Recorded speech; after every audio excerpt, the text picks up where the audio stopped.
안녕하세요.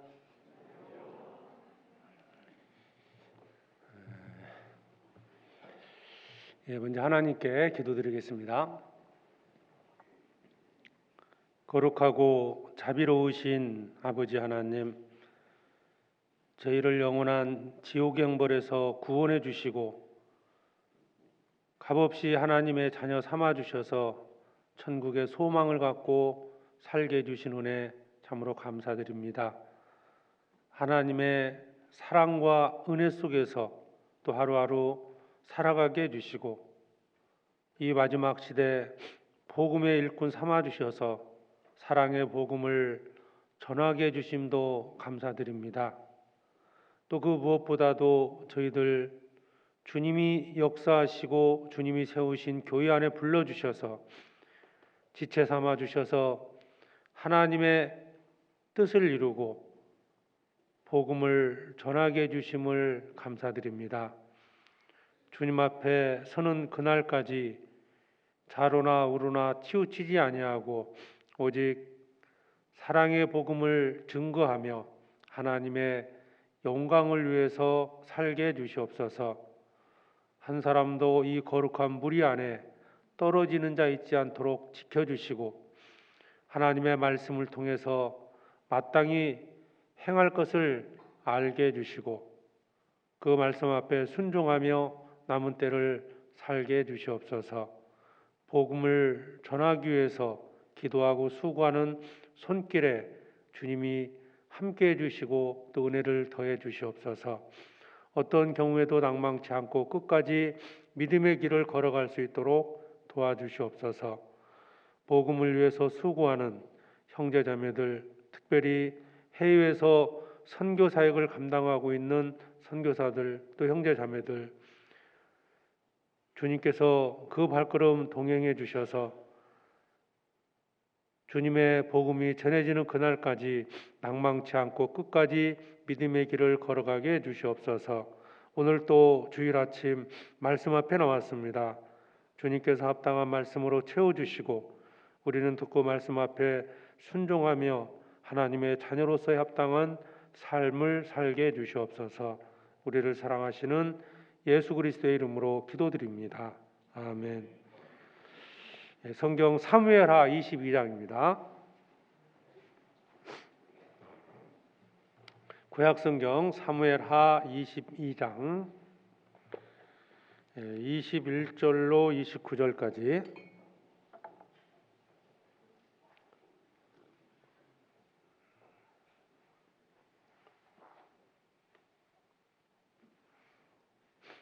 사무엘하 22장 21절로 29절까지 말씀입니다.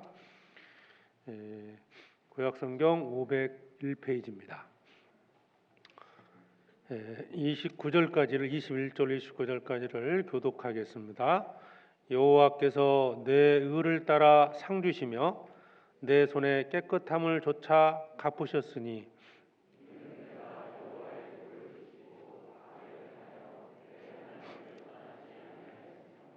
그 모든 규례를 내 앞에 두고 그 율례를 버리지 아니하였음이로다.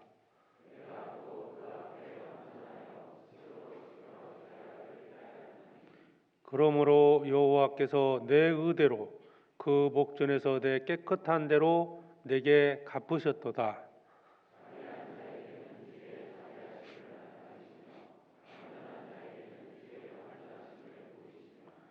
깨끗한 자에게는 주의 깨끗하심을 보이시며 사특한 자에게는 주의 거스리심을 보이시리이다.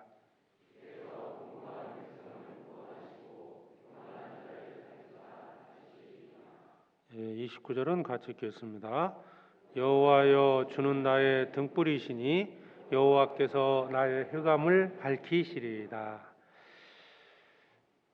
지난 2주간에 걸쳐서 형제자매들의 기도와 또 관심 속에서 볼강 지역 선교를 잘 다녀왔습니다. 짧은 일정이지만 하나님께서 이제 계획하신 이 선교 여행에 주님께서 함께 해주셨고 또 그곳에서도 많은 교제와 전도가 있었습니다. 뭐 짧지만 잠깐 말씀을 드린다면은 그 볼강 교회를 위해서 우리가 많이 좀 기도를 해야 되겠다라는 생각이 들고요.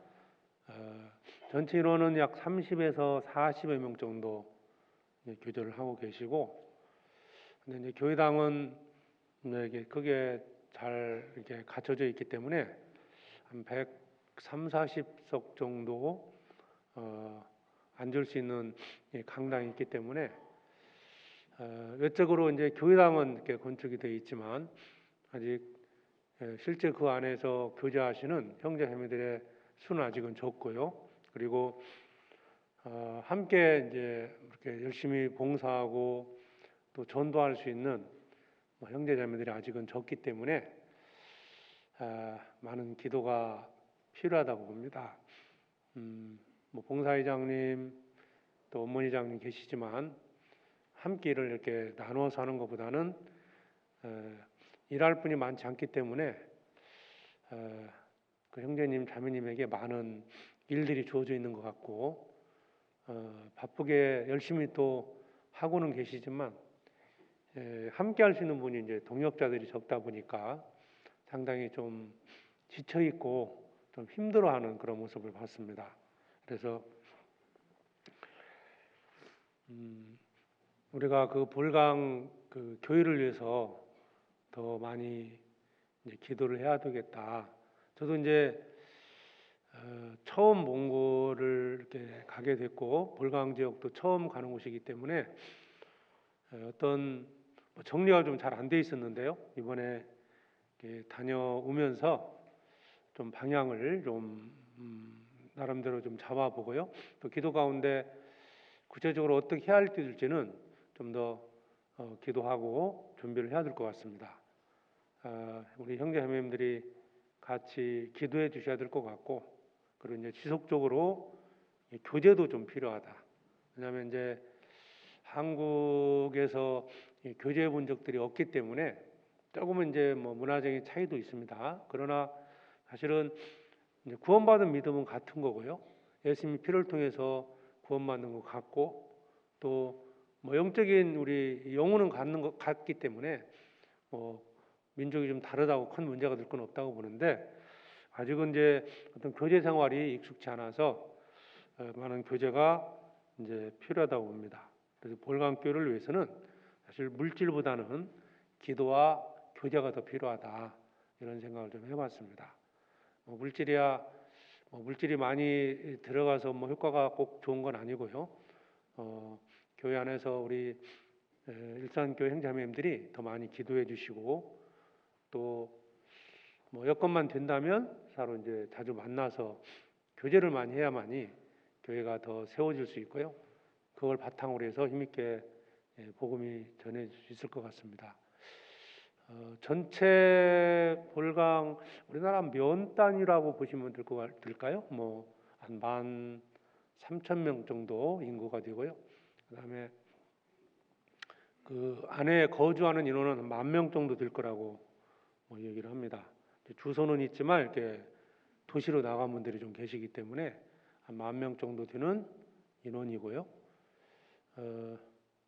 근데 이제 그 주변 동네라 해도 또 상당히 좀 거리가 좀 멀리 떨어져 있고요. 뭐 고양시, 서울시, 파주시 이렇게 다 붙어 있지만 거기는 한번 가면 뭐 1시간, 2시간 이상씩 가야 이제 조그만한 또 이렇게 지역이 나오고 면이나 이런 도시가 나오기 때문에 가까이에서 이제 교제하기도 좀 어려운 것 같고요. 울란바토르에서 차로 한 7시간 정도 걸려서 이제 볼강에 들어간 겁니다. 가장 가까운 도시가 에르트네트 한 10만 정도 되는 도시고요. 성인 한 130명 정도 모여서 교제하고 있는 그런 교회가 가장 가까운 교회고 또 중심 교회입니다. 거기서 많은 이제 지원도 하고 많이 도와주고 있는데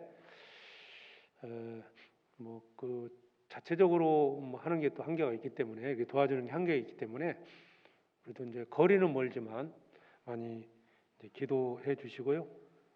특히 다녀오신 분들은 더 많은 교제가 필요할 것 같고, 어떤 영상으로라도 해서 이렇게 자꾸 지속적으로 교제했으면 바람이고요. 저도 개인적으로는 교회만 된다면 1년에 몇 차례 정도 가는 것이 오히려 한국에서 함께 형제분들 가서 전도하고 또 교제하는 것이 초기에 교회가 좀 이렇게 안정이 되는데 더 필요하지 않을까 싶습니다. 그래서 많이 기도해 주시기 바랍니다.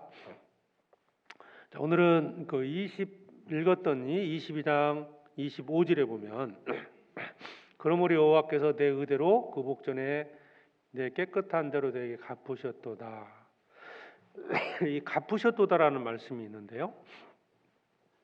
이 시편 22편은 다윗이 그 하나님의 은혜를 경험하고 그 하나님의 은혜에 대해서 찬양하고 노래하는 내용입니다. 그러니까 이제 이 시편 22장 내용은 다윗의 간증이라고 볼 수 있어요. 평생 동안 하나님을 섬겼고 또 하나님의 은혜 속에 살았습니다. 잘했을 때도 있었고 또 못했을 때도 있었습니다. 하나님의 영광을 위해서 열심히 산 때도 있었지만 또 죄 가운데 있었던 적도 있었습니다. 그것을 다 종합해서 다윗이 경험한 하나님. 22장 1절을 보시죠. 1절에 보면 여호와께서 다윗을 모든 대적의 손과 사울의 손에서 구원하신 그날에 다윗이 노래의 말씀으로 여호와께 아뢰어. 여기 있는 것처럼 다윗이 대적의 손에서 구원하시고 인도하신 하나님의 은혜에 대해서 찬양하는 내용인데요. 21절을 봅니다. 여호와께서 내 의를 따라 상 주시며 내 손에 깨끗함을 쫓아 갚으셨으니. 그러니까 다윗은 고난 중에서 하나님에 대해서 알게 됐다는 겁니다. 자, 갚으셨다. 하나님이 갚으셨다. 25절에는 내게 갚으셨도다. 다윗은 자신의 삶을 통해서 이걸 깨달은 거예요. 자, 하나님이 어떤 분인가? 하나님에 대해서 깨달은 것을 얘기하는 거거든요. 우리도 이제 구원받고 이렇게 쭉 신앙생활을 해옵니다. 자, 그러면 내가 아는 하나님은 과연 어떤 분일까? 내가 경험한 하나님. 자, 하나님에 대해서는 성경에 기록되어 있습니다. 물론 전부가 기록된 건 아닐 겁니다. 우리가 하나님에 대해서 안다고 하지만 아는 것은 지극히 제한적인데요. 그리고 성경 속에 하나님의 성품, 하나님이 어떤 분이고 하나님이 어떻게 행하시는 분이고 이런 것들이 자세히 기록되어 있는데요. 자, 그보다 이제 더 중요한 것은 내가 알고 있는 하나님, 단순히 이론적으로 아는 하나님이 아니라 내가 신앙생활 중에서 실제로 삶 속에서 경험한 하나님은 어떤 분일까? 이 하나님에 대해서 실제적으로 알면 알수록 내 경험을 통해서 하나님을 알면 알수록 하나님께로부터 많은 은혜를 얻을 수 있습니다. 그래서 하나님에 대해서 알아야만이 하나님을 더 의지할 수 있고 하나님을 올바르게 섬길 수 있다는 겁니다. 말씀드린 것처럼 내가 경험한 하나님, 우리는 성경을 통해서 하나님에 대해서 배웁니다. 또 교제 가운데서 형제자매들의 간증을 통해서 그 형제자매들이 경험한 하나님에 대해서 듣게 됩니다. 그런데 이보다 더 중요한 것은 내가 하나님을 어떻게 알고 있고 나는 하나님을 어떻게 경험했느냐, 내게 하나님은 과연 어떤 분이냐, 이것을 경험적으로 깨닫는 것이 정말 중요하다고 봅니다. 그래서 하나님께서도 사람들이 하나님에 대해서 알기를 원하고 계십니다. 자, 이스라엘 백성들이 왜 망했을까? 하나님에 대해서 알지 못했기 때문입니다. 내 백성이 지식이 없으므로 망하는도다. 호세아서에 보면 호세아 선지자를 통해서 하나님 말씀을 하신 겁니다. 내 백성이 지식이 없어 망하는 거예요. 우리도 구원받고 하나님에 대한 지식이 부족하게 되면 하나님이 주시고자 하는 축복, 은혜를 얻을 수 없다는 거죠. 그리고 복음을 깨닫는 것도 그거잖아요. 구원받는 것도 하나님에 대해서 알고 믿음으로써 구원을 받는데 하나님에 대한 지식이 없기 때문에 하나님에 대해서 알지 못하기 때문에 구원받지 못하고 지옥 가는 거예요. 자, 영생은 곧 유일하신 참 하나님과 그의 보내신 자 예수 그리스도를 아는 것이다. 알아야 됩니다. 하나님이 하신 일과 예수 그리스도께서 하신 일이 무엇인지를 내 마음적으로 실제적으로 깨달아야 한다는 겁니다. 그냥 지식적으로 아는 게 아니고 내 마음에 참으로 믿어지고 경험적으로 하나님을 알아야만이 하나님이 주시는 영원한 생명을 얻을 수 있습니다. 하나님은 번제보다 하나님을 아는 것을 원하신다. 뭔가 하나님께 드리는 것 이전에 하나님을 아는 것을 원하신다 그랬어요. 근데 하나님을 알지 못한 채 자꾸 뭔가를 드리다 보면 문제가 생길 수 있다는 겁니다. 내가 열심히 봉사하고 충성하기 이전에 하나님에 대해서 올바로 깨닫는 것, 이것이 정말 중요하다는 겁니다. 결국 이스라엘은 하나님에 대해서 올바로 알지 못했기 때문에 망한 겁니다. 그리스도를 보내주시겠다 약속을 했지만 그리스도가 누군지를 몰랐기 때문에 예수님을 십자가에 못 박아 죽였습니다. 이스라엘 백성들은 하나님을 알지 못했기 때문에 오히려 그들은 우상을 섬기기도 했고 하나님이 정말 원하시는 걸 몰랐기 때문에 하나님의 말씀 앞에 순종하기보다는 자꾸 자신들이 뭔가를 드리려고 했던 겁니다. 그래서 이스라엘이 하나님을 몰라서 망했습니다. 자, 그러면 다윗이 평생 동안 살면서 깨달은 게 뭘까? 이 시편 22장에 그걸 쭉 설명하고 있는데요. 그 중에 하나가 하나님은 행한 대로 갚으신다는 겁니다. 하나님은 행한 대로. 자신의 삶을 쭉 돌아보니까 하나님은 자신이 어떤 행위를 했든지 간에 행한 대로 갚아주신다는 것을 깨달은 겁니다.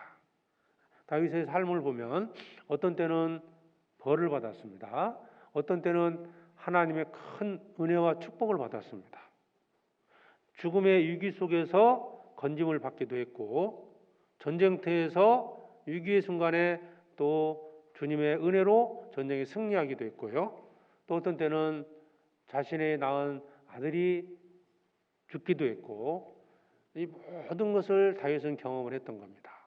그러면서 한마디로 다윗은 하나님에 대해서 이렇게 표현을 한 겁니다. 하나님은 갚으시는 분이다. 행위대로 갚으신다. 그래서 그 25절에 내게 갚으셨도다.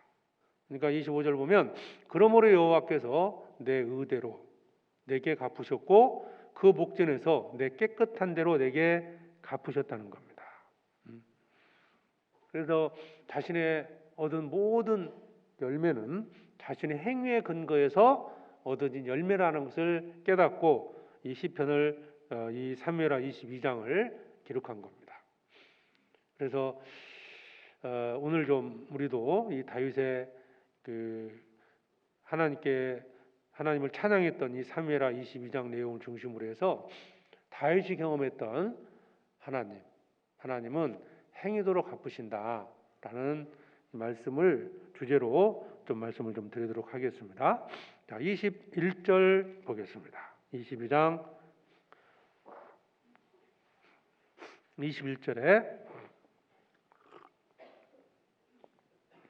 여호와께서 내 의를 따라 상 주시며 내 손의 깨끗함을 쫓아 갚으셨으니 하나님은 반드시 행위대로 갚아주신다는 거예요. 행위로서 천국 가는 게 아닙니다. 그런데 구원받고 나서 하나님은 행위대로 우리에게 모든 것을 갚아주신다는 겁니다. 25절 그러므로 여호와께서 내 의대로 그 목전에 내 깨끗한 대로 내게 갚으셨도다. 다윗은 자신의 삶을 통해서 이것을 알았던 겁니다. 하나님은 내 행위를 따라 보응하시는 분이다. 그것을 알게 됐다는 겁니다. 다윗이 이스라엘의 왕이 됐죠. 자, 다윗은 어릴 때 이 소년기에 기름 부음을 받고 많은 고난 속에 살다가 이스라엘의 왕이 됐습니다. 이스라엘의 왕이 될 수 있었던 이유가 뭘까? 바로 내 손의 깨끗함을 조차 갚아주셨다는 겁니다. 물론 그렇다고 해서 이것이 다윗이 절대적으로 옳고 깨끗하게 살았다는 뜻이 아니에요. 여기 보면 이는 22절에 이제 설명되어 있는데요. 이는 그러니까 여호와께서 21절에 내 의를 따라 상 주시며 내 손의 깨끗함을 조차 갚으셨으니 이는 그 깨끗하다라는 것이 무엇인지를 설명하고 있는데요. 이는 내가 여호와의 도를 지키고 악을 행하여 내 하나님을 떠나지 아니하였으며 그 모든 규례를 내 앞에 두고 규례를 버리지 아니하였다. 두 가지를 설명하고 있습니다. 하나님을 떠나지 않았고 그 율례, 말씀을 버리지 않았다는 겁니다. 하나님 앞에 절대적으로 거룩하게 살았다 그 뜻이 아니고 하나님 말씀 앞에 온전히 100% 순종하며 살았다 그 뜻이 아니고요. 하나님을 떠나지 않고 말씀을 버리지 않았다는 겁니다. 그게 다윗이 이스라엘의 왕이 될 수 있었던 이유입니다. 우리가 주님 앞에 귀중히 쓰임을 받을 수 있는 이유가 뭘까요? 우리가 완전하고 거룩해서가 아닙니다. 우리가 하나님을 떠나지 않는 거예요. 그리고 말씀을 버리지 않는 겁니다. 자, 말씀을 버리지 않는다는 거하고요. 말씀을 100% 지킨다는 말은 좀 다르잖아요. 말씀을 버리지 않는다. 그 말씀이 나의 기준이 되고 말씀 앞에서 항상 살아간다는 거예요. 지켜도 되고 지키지 않아도 된다 그런 게 아니고 말씀은 내가 항상 이 말씀을 순종해야 된다. 그렇지만 연약한 육신이 있기 때문에 때로는 죄를 범하기도 해요.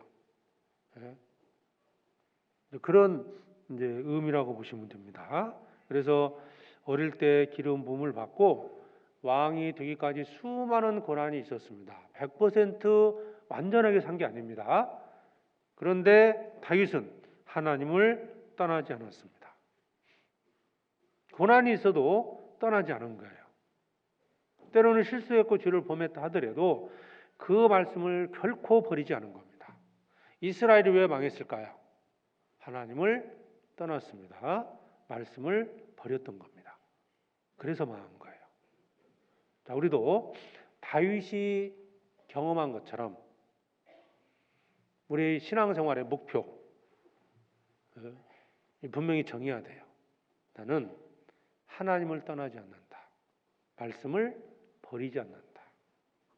왜 뒷가운데 세어나지 못할까요? 말씀을 버리기 때문에 그렇습니다.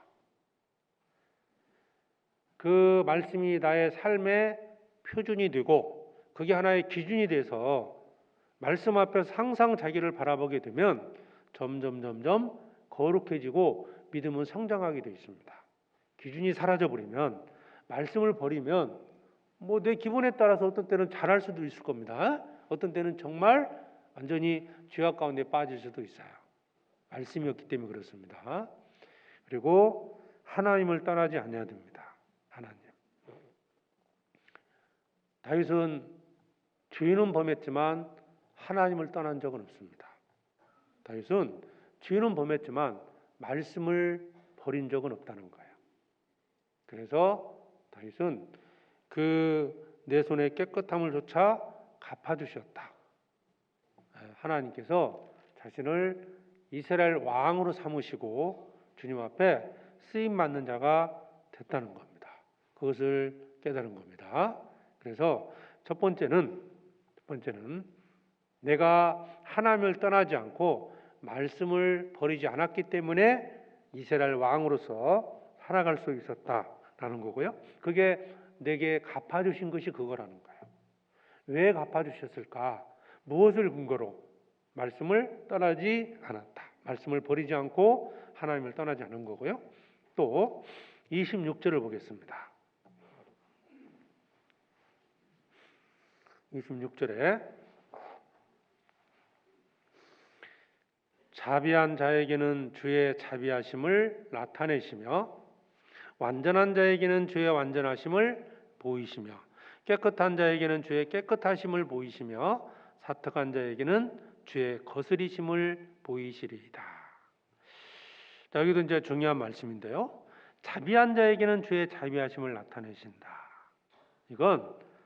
이것도 이제 다윗 행위를 근거로 해서 얘기를 하는 거거든요. 자, 자비한 자에게는 주의 자비하심을 나타낸다는 뜻은 자비를 베푼 사람은 어떤 사람들에게, 자, 내가 어떤 사람에게 자비를 베풀었어요? 그러면 하나님께서도 나에게 자비를 베풀어 주신다. 그런 의미고요. 그러니까 사랑을 베푼 사람은 사랑을 받고, 용서한 사람은 용서를 받고, 누군가를 미워한다면 하나님께 미움을 받는 것이고, 선을 베풀면 반드시 하나님은 내게 선을 베푸신다는 겁니다. 그래서 우리가 자비를 베풀고 형제자매를 사랑하고 형제자매를 용서하고 살아야 한다는 거예요. 다윗은 이걸 깨달은 겁니다. 우리가 구원받고 우리 형제자매들도 이것을 정말 마음에서 정말 깨닫고 이것이 삶 속에서 이루어져야 돼요. 비록 나를 좀 나한테 뭐 피해를 준다든지 해치려는 형제자매가 있다 하더라도 내가 그 형제자매에게 자비를 베풀면 하나님께서도 나에게 자비를 베풀어 주신다는 거예요. 용서치 못할 죄가 있다 하더라도 용서한다는 거 쉬운 게 아니겠죠. 그렇죠? 쉬운 건 아닐 겁니다. 우리가 막 제3자가 그 형제자매한테 용서해라 강요할 수는 없어요. 그렇지 않겠습니까? 그분의 입장이 돼본 적이 없기 때문에. 그러나 하나님 앞에 서봐야 돼요. 하나님이 말씀하시기를 다윗은 이것을 깨달은 거예요. 비록 나한테 해를 끼쳤지만 용서치 못할 죄를 범했지만 용서했기 때문에 하나님께서 내가 하나님 앞에 용서받지 못할 큰 죄를 범했다 하더라도 하나님이 내 죄를 용서하신다는 거예요. 그걸 깨달은 거거든요. 그러면 이걸 이제 구체적으로 몇 가지를 한번 다윗이 어떤 때 자비를 베풀었고 어떤 때 어떻게 용서했는지 그리고 그가 받은 축복이 무엇이었는지를 이제 다윗의 삶 속에서 한번 직접 찾아보도록 하겠습니다. 그럼 다윗은 누구에게 자비를 베풀었는가? 잘 아시죠? 먼저는 사울 왕입니다. 사울 왕이 얼마나 자기를 죽이려고 했습니까? 자기가 다윗에게는 사울 왕을 죽일 수 있는 기회가 있었어요. 그럼에도 불구하고 다윗은 사울에게 자비를 베풀었습니다. 그 결과가 어떻게 됐을까요? 그러니까 단순히 사울 왕과의만의 어떤 관계가 아니라는 거예요. 사울 왕에게 자비를 베풀었더니 하나님께서 다윗에게 자비를 베푸신 거예요. 이 성경 찾아보시죠. 여기 좀 잡아놓으시고요. 사무엘상 24장입니다.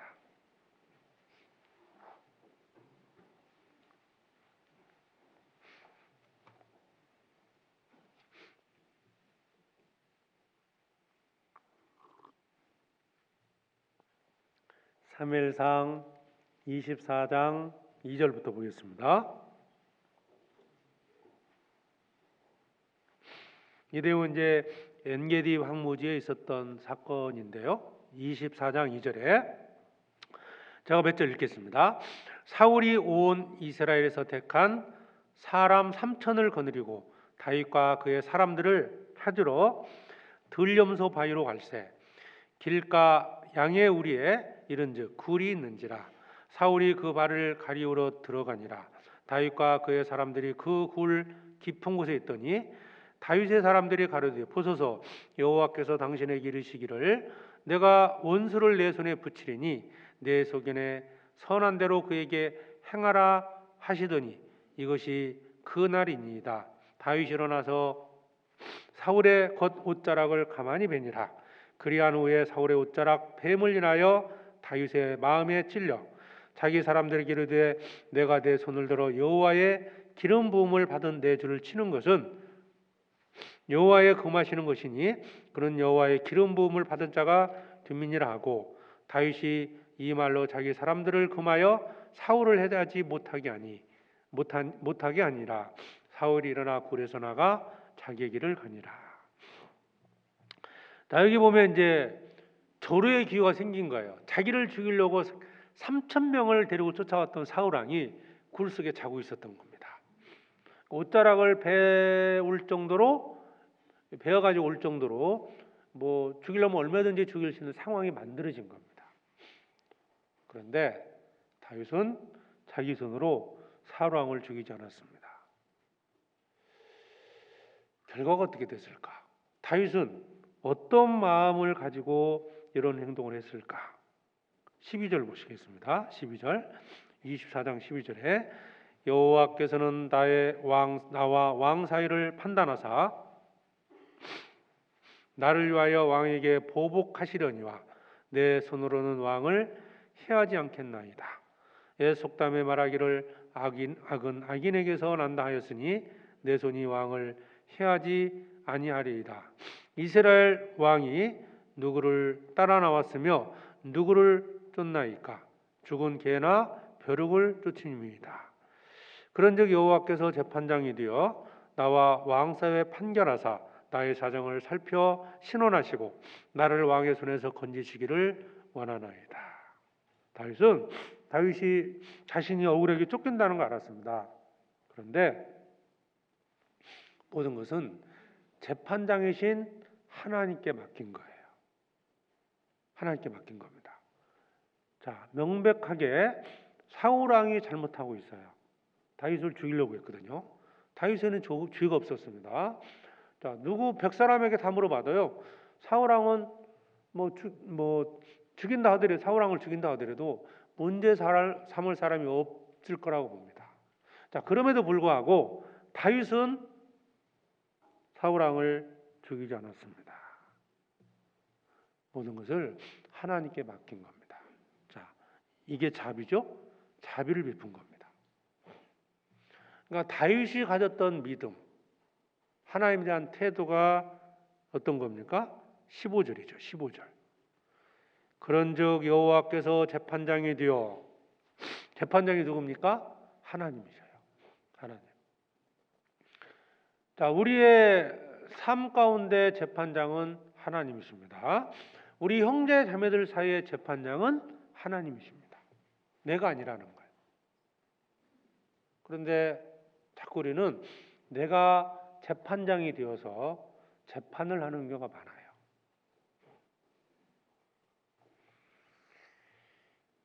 여호와께서 재판장이 되어 나와 왕 사이에 판결하사 나의 사정을 살펴 신원하시고 나를 왕의 손에서 건지시기를 원하나이다.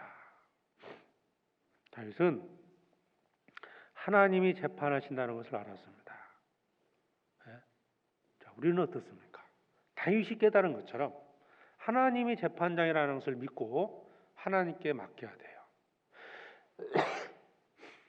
재판장이신 하나님께 맡기고 내가 자비를 베풀면 하나님이 심판하시고 그 사람을 사울 왕을 하나님이 심판하신 거잖아요. 그리고 하나님은 나에게 자비를 베풀어 주셔요. 만약 내가 재판장이 되어서 내가 재판을 해버리면 하나님은 내게 자비를 베풀지 않는다는 겁니다. 내가 어떤 죄를 범했을 때 하나님은 결코 용서치 않는다는 거예요. 이 다윗의 이 경험을 통해서 우리가 정말 마음에 깨닫고 살아야 될 게 하나가 있습니다. 하나님이 재판장이십니다.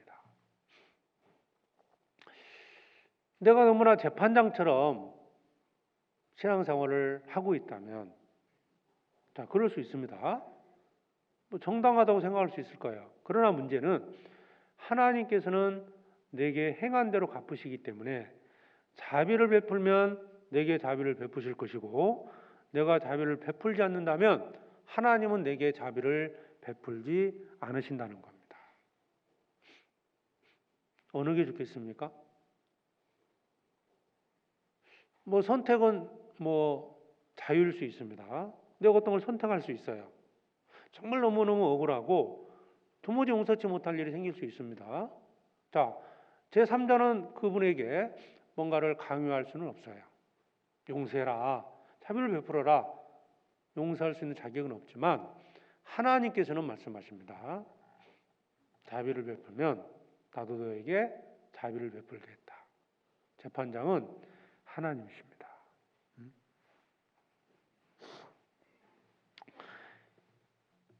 우리가 하나님에 대해서 다윗이 한 것처럼 온전히 알게 될 때 우리가 하나님께로부터 자비를 받을 수 있다는 겁니다. 나는 하나님에 대해서 어떻게 알고 있는가? 여러분은 어떻습니까? 여러분은 하나님에 대해서 지금 이거 자비를 베풀 수 있는 상황, 아니면 내가 원수를 갚을 수 있는 상황에서 과연 나는 어떤 선택을 하는가? 내가 재판장이 됐는지, 그저 하나님께 맡기고 나는 자비를 베푸는지, 이거에 따라서 결과가 달라진다는 거예요. 거기 사무엘상 26장에 보면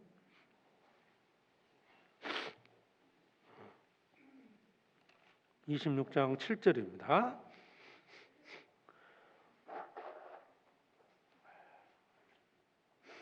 사무엘상 26장 7절.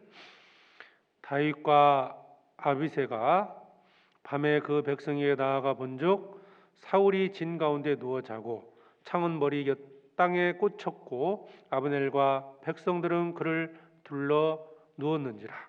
아비새가 다윗에게 이르되 하나님이 오늘날 당신의 원수를 당신의 손에 붙이셨나이다. 그러므로 청하오니 나로 창으로 그를 찔러서 단번에 땅에 꽂게 하소서. 내가 그를 두 번 찌를 것이 없으리이다.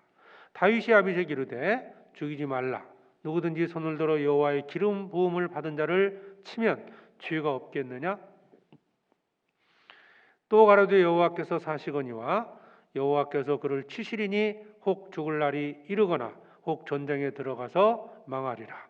내가 손을 들어 여호와의 기름 부음을 받은 자를 치는 것을 여호와께서 금하시나니 너는 그의 머리 곁에 있는 창과 물병만 가지고 가자 하고 다윗이 사울의 머리 곁에서 창과 물병을 가지고 떠나가되 깨든지 이를 보든지 알든지 하는 사람이 없었으니 이는 여호와께서 그들로 깊이 잠들게 하셨으므로 그들이 다 잠이었더라.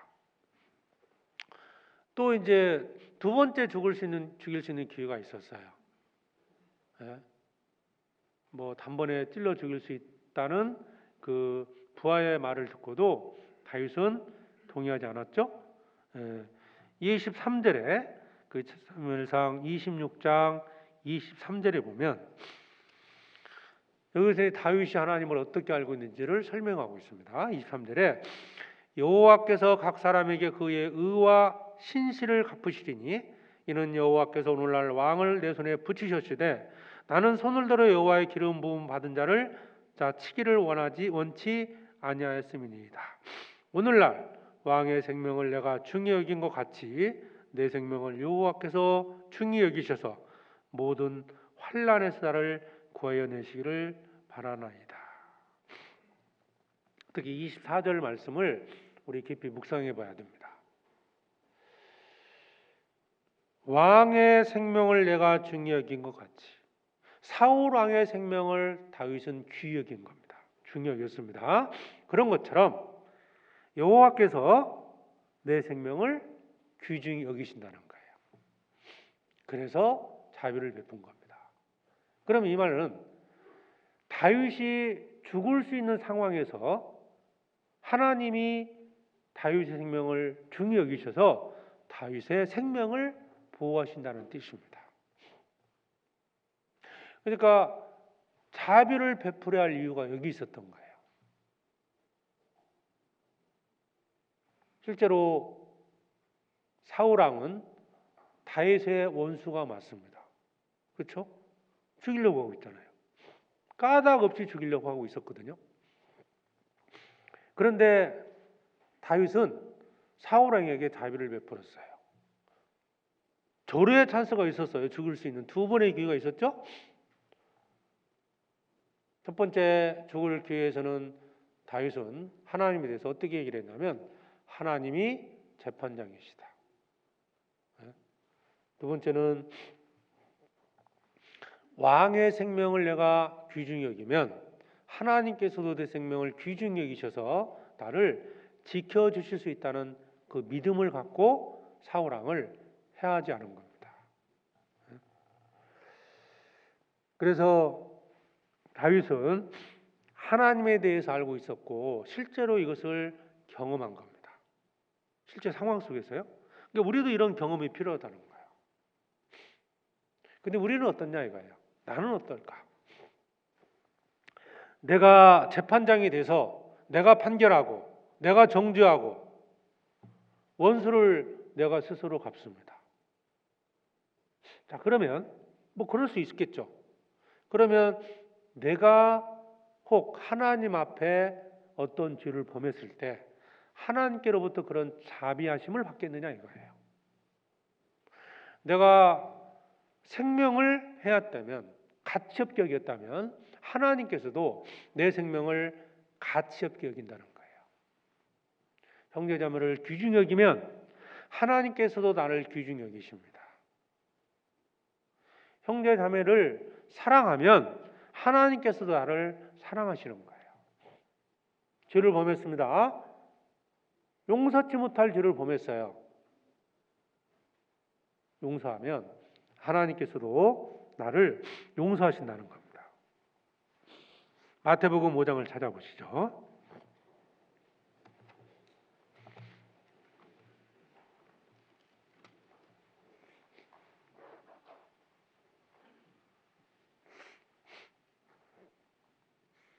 마태복음 5장 7절입니다.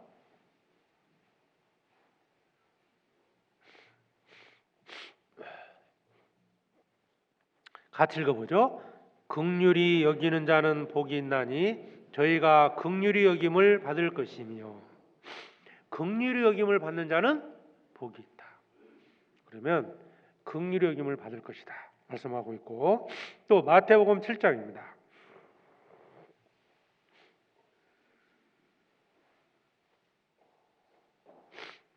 마태복음 7장 2절에 보면 너희의 비판하는 그 비판으로 너희가 비판을 받을 것이요 너희가 헤아리는 그 헤아림으로 너희가 헤아림을 받을 것이니라. 형제들을 비판하면 나도 하나님께로부터 그런 비판을 받을 것이고, 정죄를 받게 된다면 하나님께로부터 그런 정죄함을 받을 것이다. 하나님은 내가 행한 대로 갚으십니다. 자, 이것을 안다면 우리는 어떻게 해야 될까요? 내게 죄를 범한 형제 자매에게 어떻게 행하겠습니까? 이게 정말 믿어진다면. 원수가 형제 자매들끼리 원수가 생기면 안 되지만요. 자, 원수처럼 막 정말 힘든 일이 생겼어요. 어떻게 해야 될까요? 이게 정말 믿어진다면 용서해야 되지 않을까요? 자비를 베풀어야 되지 않겠습니까? 그래야 하나님이 내게 갚아주십니다. 선으로 갚아주시는 거예요. 두려울 필요 없습니다. 손해봤다고요? 너무 염려할 필요 없어요. 주님이 갚아주십니다. 하나님은 행한 대로 갚으시는 분이다.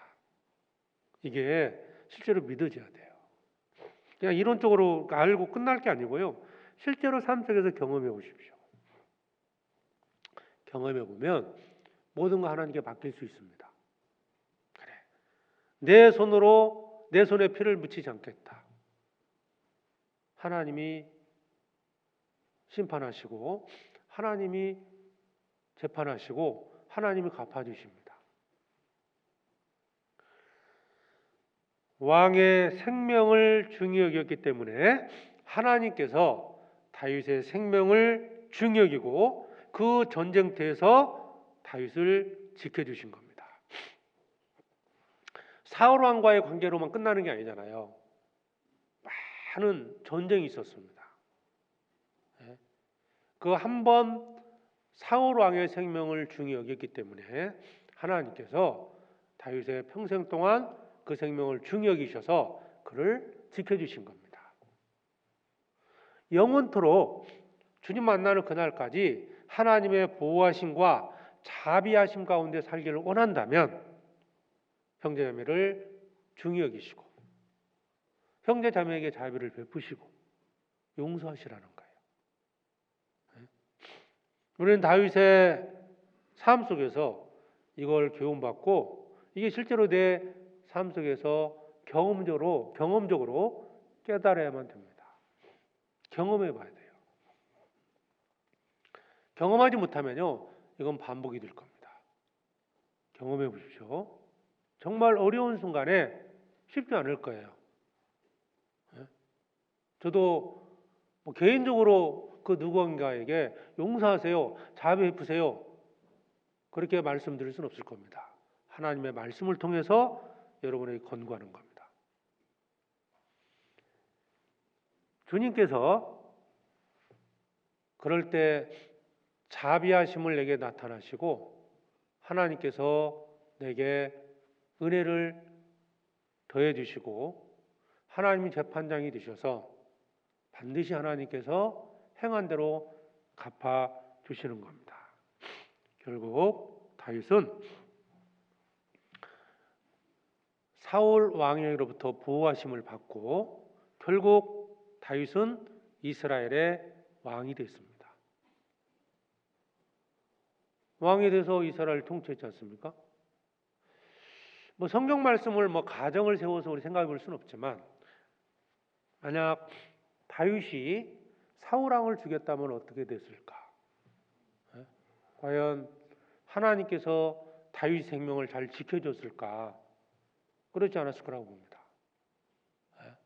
자비를 베풀었기 때문에 생명을 중요하게 했기 때문에 하나님의 자비하심을 받았고 하나님께서 다윗 왕의 생명을 지켜주신 겁니다. 다윗은 사울 왕에게만 그렇게 한 게 아니에요. 모든 사람에게 사실은 자비를 베풀었던 겁니다. 거기 성경 사무엘상 30장을 또 찾아보죠.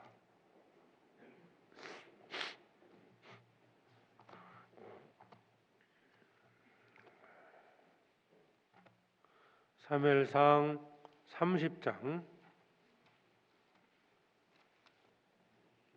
11절입니다.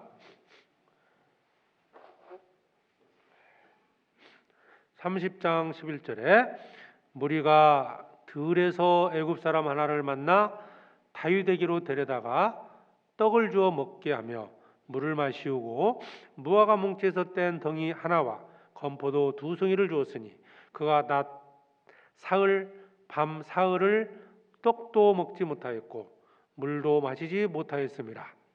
그거 먹고 정신을 차리매 다윗이 그에게 이르되 너는 누구에 속하였으며 어디로 소냐? 가로되 나는 애굽 소년이요 아말렉 사람의 종이더니 사흘 전에 병이 들매 주인이 나를 버렸나이다. 우리가 그렛 사람의 남방과 유다에 속한 지방과 갈멜 남방을 침노하고 시글락을 불살랐나이다. 다윗이 그에게 이르되 네가 나를 군대에게로 인도하겠느냐? 그가 가로되 당신이 나를 죽이지도 아니하고 내 주인의 수중에 붙이지도 아니하겠다 하고 하나님으로 맹세하소서. 그리하면 내가 당신을 이 군대에게로 인도하리이다. 아멜렉이 시글락을 침략해서 약탈해서요 여인들을 잡아갔습니다. 그러다가 이제 그걸 추격하는 과정에서 한 소년을 만난 거예요. 다윗은 이 소년에게도 자비를 베풀었던 겁니다. 그래 놀랍게도 이 사람이 아멜렉 사람의 종이었던 거예요. 그래서 이 사람의 안내를 받아서 결국 아내를 뒤찾게 됩니다. 목적했던 걸 잃었던 거예요. 전혀 생각지 않은 곳에서 그 다윗이 도움을 받고요. 자기가 원했던 것을 다 얻은 겁니다. 그 소년 한 사람에게 그 종 한 사람에게 자비를 베풀었던 거예요. 자, 사울에게만 그랬던 게 아니고요. 모든 사람에게 다윗은 자비를 베풀었던 사람입니다. 다윗은 자비를 베풀고 하나님께로부터 자비를 받은 겁니다.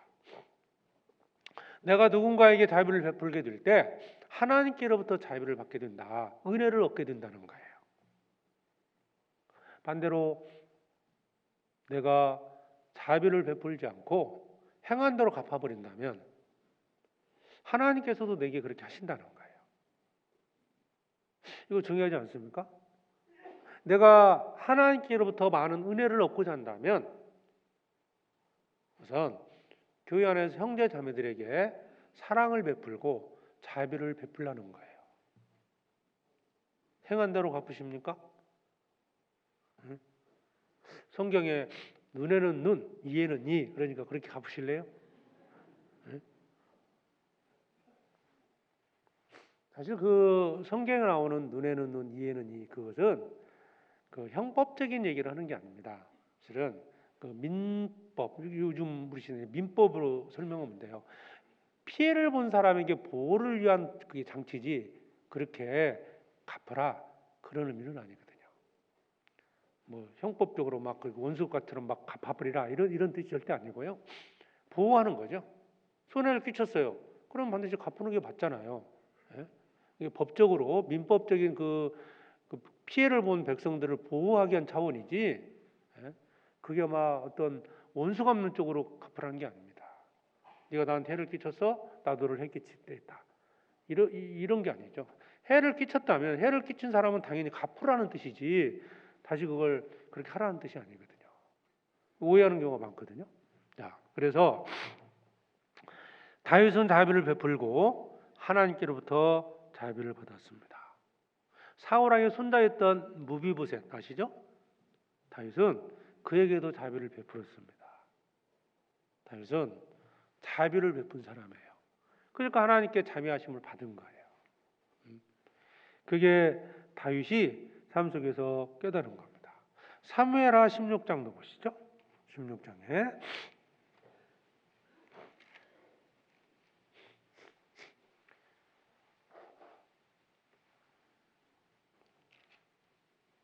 사무엘하 16장 5절에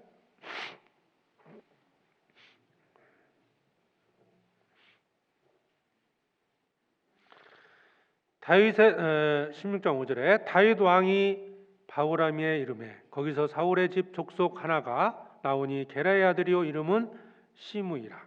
저가 나오면서 전하여 저주하고 또 다윗과 다윗 왕의 모든 신복을 향하여 돌을 던지니 그때 모든 백성과 용사들은 다 왕의 좌우에 있었더라. 시므이가 저주하는 가운데 이와 같이 말하니라. 피를 흘린 자여 비루한 자여 가거라 가거라. 사울의 족속의 모든 피를 여호와께서 내게로 돌리셨도다. 그 대신에 네가 왕이 되었으나 여호와께서 나라를 네 아들 압살롬의 손에 붙이셨도다. 보라 너는 피를 흘린 자인으로 화를 자취하였느니라. 이제 시므이가 이제 그 다윗의 아들이었던 압살롬의 반역 때 시므이가 다윗 왕을 저주하는 내용이잖아요. 근데 다윗 왕은 시므이를 판결하지 않고요, 재판하지 않고 그를 죽이지 않고 그것도 하나님의 손에 맡겼습니다. 용서한 겁니다. 그 뒤에 내용에 보면 하나님께서 하신 것이다.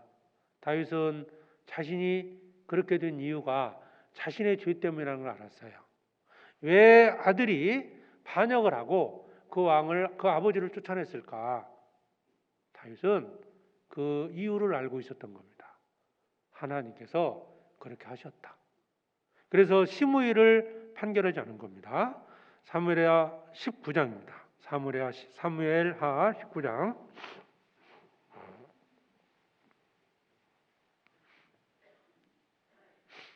21절에 수리의 아들 아비새가 대답하여 가로되 시므이가 여호와의 기름 부으신 자를 저주하였으니 그로 인하여 죽어야 마땅치 아니하나이까? 사무엘하 19장 22절에 다윗이 가로되 수르의 아들들아 내가 너희와 무슨 상관이 있기로 너희가 오늘 나의 대적이 되느냐? 오늘 어찌하여 이스라엘 가운데 사람을 죽이겠느냐? 내가 오늘날 이스라엘의 왕이 된 것을 내가 알지 못하리요 하고 시므에게 이르되 네가 죽지 아니하리라 하고 제게 맹세하니라. 다윗의 전 생애를 보면 항상 자신을 핍박한 자들에게 자비를 베풀었다는 겁니다. 그렇죠? 우리는 그 다윗의 믿음을 본받아야 됩니다. 그가 자비를 베풀었기 때문에 원수들에게 자기를 해했던 자들, 헤아려 하던 자들에게 자비를 베풀었기 때문에 하나님께 자비를 받았던 겁니다. 하나님이 갚아주십니다. 자비하신 자에게는 자비하신 하나님께서 자비를 베풀어 주십니다. 혹 내가 너무 앞서 행해가지고요, 내가 재판장이 되고, 내가 정죄하고, 내가 모든 것을 해결하려고 그랬지 않았는지 한번 돌아봐야 됩니다. 왜 내가 하나님께로부터 자비하심을 받지 못하는지, 내가 좀 더 믿음이 성장하고 더 하나님 앞에 귀하게 쓰임받지 못하는 이유가 어디 있을까? 왜 내가 더 하나님께로부터 더 많은 은혜를 얻지 못할까? 그 이유가 어디 있다고 보십니까? 우리는 이 다윗의 삶 속에서 그 이유를 찾을 수 있습니다. 내가 자비를 베풀지 못하고 있다. 때로는 내가 재판장이 돼서 형제자매를 판결하고, 때로는 교회를 판단하고, 또 많은 형제자매들을 용서치 못하는 그런 삶이 오히려 내게 더 큰 해가 되고 있지 않은지, 그로 말미암아서 하나님께로부터 은혜를 받고 있지 못하는지, 더 받을 수 있음에도 불구하고 받지 못하는 것이 거기에 있다, 우리 생각해 볼 수 있습니다. 자비를 베풀어야 된다. 원수는 하나님이 갚아주십니다. 잘 아시잖아요. 사울왕 다윗의 손을 빌지 않고 죽었습니다. 하나님이 갚아주신 겁니다. 때가 되면 하나님이 반드시 갚아주셔요. 하나님은 공의 하나님 맞잖아요. 선을 행하면 반드시 상으로 갚아주시고, 악을 행하면 반드시 하나님은 벌을 내리십니다. 자, 그걸 알고 있죠. 알고 있죠. 믿으십니까? 알고는 있는데 안 믿어요. 경험적으로 깨닫지 못하면요, 자꾸 내가 뭔가를 하려고 하는 거예요. 형제를 용서하고 그렇게 살아야만이 나도 하나님께로부터 용서를 받을 수 있습니다. 그게 하나님의 뜻이고요. 사무엘하 22장 다시 보겠습니다.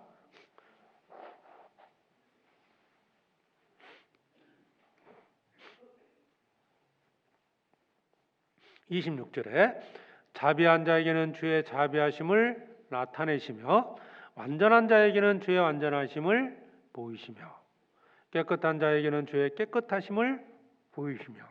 자, 여기 보면 완전한 자, 깨끗한 자가 나옵니다. 그러니까 완전한 자라는 것이 죄에 대해서 적극적으로 싸우는 자죠.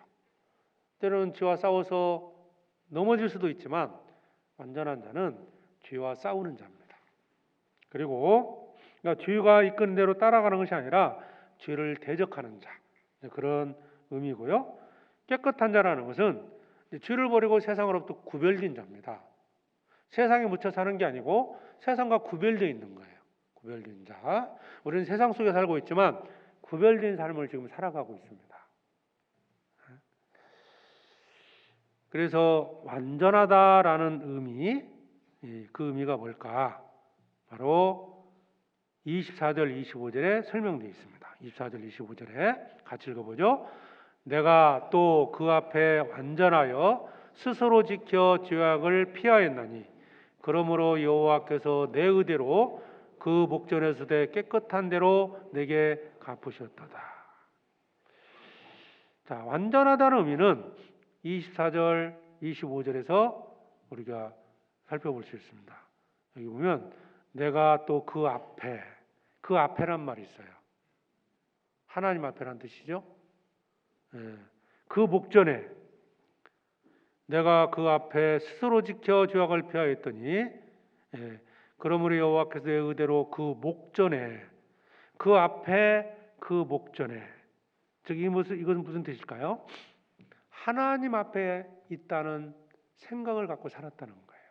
하나님 앞에 있다 내가. 예? 그게 완전해지는 거고 그게 깨끗해지는 겁니다. 절대적으로 완전해졌다. 절대적으로 깨끗해졌다가 아니에요. 항상 내가 하나님 앞에 있다는 거예요. 무슨 행위를 하든 무슨 말을 하든 내가 하나님 앞에 생각하고 있다. 이 코람데오라는 말이 있죠. 하나님 앞에서라는 뜻이죠. 코람데오. 코람데오 정신으로 살아가야 된다. 내가 하나님 앞에서 말하고 있다. 내가 하나님 앞에서 행하고 있다.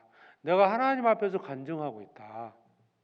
이러면 점점 죄로부터 멀어지고요. 점점 거룩해진다는 겁니다. 내가 하나님 앞에 있다는 것을 알게 될 때 우리는 깨끗하고 완전하게 살아갈 수 있는 거예요. 그런데 하나님 앞에 있는 게 아니고 그저 사람들 앞에 있다는 생각, 형제 자매들 앞에 있다는 생각이 함부로 쉽게 말을 하고 함부로 판단한다는 거예요. 지금 여기에 예수님이 계시다면 여러분들 어떤 말씀하실 것 같습니까? 예수님이 계시다면 교회가 왜 그래? 이렇게 말할 수 있을 것 같아요? 교회를 세우신 분이 주님이십니다. 그죠? 그런 말 할 수 있겠냐 이거예요. 어느 집에 갔어요. 집주인이 있는데 대놓고 이 집꼴이 뭐예요? 이렇게 말할 수 있는 사람은 없을 겁니다. 나와서는 얘기할 거예요. 그죠? 가봤더니 집이 살림이 엉망이네. 청소도 안 돼 있네. 그런 말은 할지 모르지만 초대해서 그 집에 갔는데 주인 앞에서 대놓고 그런 말 할 수 있는 사람은 없을 거예요. 그렇죠? 집주인은 교회의 주인은 주님이십니다. 그러니까 하나님 앞에서 내가 항상 있다는 거, 하나님 앞에서 말하고 있고 하나님 앞에 생각하고 있다. 그러면 점점 거룩해집니다. 다윗은 내가 또 그 앞에 완전하여 내가 그 목전에 내 깨끗한 대로 그 목전에서 절대적으로 깨끗했다는 게 아니에요. 하나님 앞에 살았기 때문에 하나님께서 그 행한 대로 갚아주시는 거예요.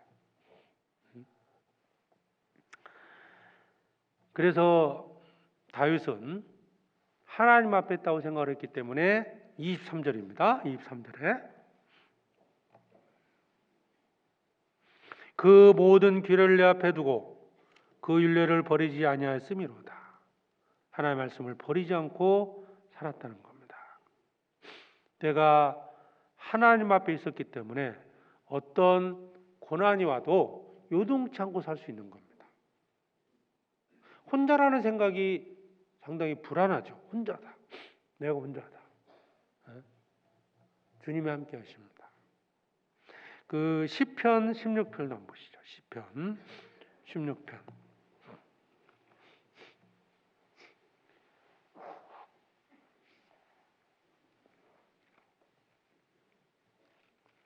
시편 16편 8절에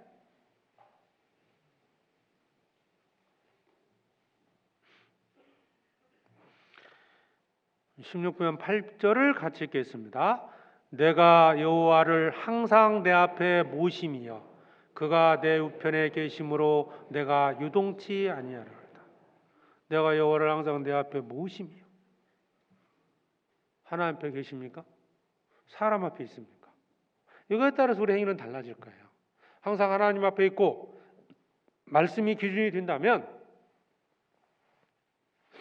부족할지는 모르지만 점점 거룩해진 쪽으로 갈 겁니다. 최소한 하나님 앞에 있을 때는 함부로 말하지 않을 거 아니에요. 그죠? 함부로 판단하고 정죄하는 사람도 하나님 앞에 있다면 그 시간만큼은 아마 좀 차분해질 겁니다. 조용할 겁니다. 함부로 판단하지 않을 거라고 봐요. 그래서 코람데오 정신으로 살아야 된다. 그게 들어보셨죠? 코람데오. 하나님 앞에 있다. 그러면 거룩해집니다. 그리고 말씀을 마음에 드는 자를 주님이 죄로부터 나를 지켜주시거든요. 그러니까 두 가지를 얘기했죠. 하나님 앞에 있다, 말씀 앞에 있다. 그러니까 말씀 앞에 항상 말씀이 기준돼서 어떤 행동을 하든지 간에 말씀을 기억한다면 죄를 멀리할 겁니다. 그러니까 말씀을 많이 암송해야 될 이유가 거기에 있어요. 술이 있어요. 술 취하지 마라. 생각하면요 멀리하지 않겠습니까? 예. 비난하지 마라. 그 말이 기억나면 비난하지 않을 거예요. 판단하지 마라. 그 말씀이 기억하면요 판단하는 죄를 범하지는 않을 겁니다. 그 말씀을 잊기 때문에, 잊었기 때문에 판단하고 정죄하는 겁니다. 다윗은 하나님 앞에서, 말씀 앞에서 살았기 때문에, 그래서 하나님께서 다윗에게 행한 대로 갚아 주신 겁니다. 자, 그러면 다윗이 항상 거룩하게만 살았느냐? 다윗 삶 속에서 잘못된 죄를 범했던 적이 있었죠? 사무엘하 22장 다시 보겠습니다.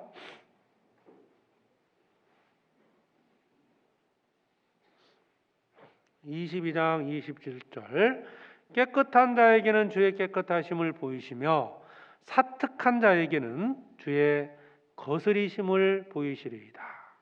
사특한 자, 사악한 자, 속이는 자죠. 속이는 자. 거스린다는 뜻이 뭘까요? 거스린다. 하나님의 뜻에 대항하는 자에게 거스림을 보이신다. 즉 자신의 뜻을 이루지 못하도록 하나님이 막으신다는 거예요. 사특한 자, 속이는 자는 하나님이 막으시고 죄에 대한 보응을 반드시 하십니다. 다윗이 간음죄와 살인죄를 범했습니다. 반드시 갚으신다고 그랬죠? 다윗은 깨달은 거예요. 간음죄와 살인죄를 다윗은 범했습니다. 어떤 형벌을 받았습니까? 그 아들이 죽었고, 그리고 자녀들로부터 반역. 정말 다윗 시편에 보면 자기를 헤아려는 자들이 차라리 원수였다면 근데 그런 시편 내용이 있지 않습니까? 차라리 나를 헤아리는 자들이 원수였다면 이길 수 있다. 근데 자기 자녀들이 그렇고 자기가 가까이 했던 사람들로부터 그렇게 반역을 당해서요 쫓겨난 거예요. 다윗은 경험을 통해서 철저히 깨달은 겁니다. 하나님은 반드시 보응하신다. 하나님은 어떻게 갚으셨습니까? 사무엘하 12장을 보겠습니다. 자, 간음죄와 살인죄를 보면서요 10절입니다. 사무엘하 12장 10절. 하나님 어떻게 갚으셨습니까? 이제 내가 나를 업신여기고 햇사람 우리아의 철을 빼앗아 내 철을 삼았은즉 칼이 내 집의 영영이 떠나지 아니하리라 하셨고, 칼이 떠나지 않았습니다. 암논이 압살롬에게 죽임을 당했죠. 다윗이 칼로 사람을 죽였습니다. 행한 대로 하나님이 갚아주신 겁니다. 이것도 다윗은 깨달은 거예요. 내가 죄를 범했더니 하나님께서 그대로 갚아주셨다. 그걸 사특한 자에게는 하나님께서 갚아주신다. 자기의 뜻을 이루지 못하도록 막으신다는 거예요. 다윗은 아마 삶 속에서 이 간음죄와 살인죄를 범했던 것, 이것이 가장 후회되는 사건이라고 볼 겁니다. 그때 내가 왜 그랬을까? 그러나 하나님은 보응하셨습니다. 선을 행하면 선을 행한 대로, 죄를 범하면 죄를 범한 대로 하나님은 갚으십니다. 남을 속이는 사람 있죠? 다른 사람에게 속게 됩니다. 남을 속여먹었다고 좋아할 필요는 없어요. 반드시 하나님은 갚아주십니다. 그리스도인들에게는 반드시 갚아주시는 거예요. 예? 내가 뭐 남을 속여서 경제적인 이득을 취했다? 하나님이 아시죠? 우리는 판결자가 아닙니다. 우리는 알 수가 없어요. 하나님이 아실 겁니다. 그리고 그대로 갚아주십니다. 그 12장 11절도 보시면 여호와께서 또 이처럼 이르시기를 내가 내 집에 재화를 일으키고 내가 내 처들을 가져 내 눈앞에서 다른 사람들에게 주리니 그 사람이 네 처들로 더불어 백주에 동침하리라. 너는 은밀히 행하였으나 나는 이스라엘 무리 앞 백주에 이 일을 행하리라 하셨나이다. 참 무서운 형벌이었죠. 다윗은 은밀한 중에 행했지만 하나님은 이제 사람들 앞에서 이스라엘 무리 앞 백주에 이 일을 행하게 될 것이다. 경고하신 겁니다. 그런데 그대로 이루어진 거예요. 그러니까 우리의 말, 행위 조심해야 한다는 겁니다. 하나님이 과연 어떤 분이냐? 행한 대로 내게 갚으시는 분이다. 잠깐 자기 양심을 속여서 어떤 것을 행할 수 있고요. 자기 양심을 속여서 잠깐의 이득을 취할 수도 있을 겁니다. 자, 얼마간의 이득을 취했어요. 그것이 과연 내 것이 되겠습니까? 당장에는 생길 수 있겠죠? 그런데 하나님은 이것을 반드시 배나 손해 나도록 갚으시는 거예요. 그게 하나님의 공입니다. 그리스도인들이 부당한 죄를 지어서 부당한 이익을 취했다? 하나님이 선하신 분이고 하나님의 공의가 있는데 그대로 지켜보실까요? 그렇지 않다는 거예요. 내게 갚으십니다. 행한 대로 하나님은 갚아주십니다. 부응을 하신다는 거죠. 거짓 증인은 벌을 받을 것이고 이게 하나님의 방법이에요. 다윗은 그걸 깨달았어요. 사특한 자에게는 거스림을 보이신다. 자, 다윗은 잘했던 것도 많죠. 사울왕 많은 사람들에게 자비를 베풀었고 용서했습니다. 어쩌면 그것이 바탕이 됐기 때문에 하나님께로부터 자비하심을 받고 죄를 범했어도 용서를 받은 것도 있어요. 만약 거기 없었다면 다윗도 죽었을 수도 있을 겁니다. 그 뒤에 그래서 그 말이 나오죠. 그 13절에 보면 다윗이 나단에게 이르되 내가 여호와께 죄를 범하였노라매 나단이 다윗에게 대답하되 여호와께서도 당신의 죄를 사하셨나니 당신이 죽지 아니하려니와 이 일로 인하여 여호와의 원수로 크게 회방할 거리를 얻게 하였으니 당신의 낳은 아이가 정령 죽으리이다 하고 하나님께서 용서하셨다는 말씀을 하시면서 다윗은 죽이지 않고 그 낳은 아이가 죽을 것이다. 그리고 정말 큰 문제가 뭐냐면 이 일로 인해서 여호와의 원수로 크게 회방할 거리를 얻게 한다는 거예요. 우리가 죄를 범하게 됐을 때 사실 복음 전하는데 장애가 생길 수 있는 거예요. 그것도 간과해서는 안 됩니다. 내가 세상에 나가서 죄를 범했을 때 하나님 앞에 벌을 받는 것도 있지만 그보다 더 큰 문제는 그 일로 인해서 하나님의 복음이 전해지지 않을 수 있다는 것을 아셔야 됩니다. 우리는 세상의 빛이라고 말씀하고 있죠. 빛의 역할을 못했을 때 어떻게 되겠습니까? 가정에서 아니면 직장에서 어떤 사람들 앞에서 내 작은 이득 때문에 만약 양심을 속이고 죄를 범했을 때 하나님은 거기에 대한 보응을 하셔요. 근데 더 큰 문제는 그 당사자에게 하나님에 대한 부정적인 인식을 갖게 해서 말씀을 전하지 못하게 할 수 있다. 이게 더 큰 문제가 된다는 거예요. 선하게 살아야 됩니다. 그래야만이 하나님의 복음이 힘있게 전해질 수 있습니다. 자, 또 사무엘하 22장 다시 보겠습니다.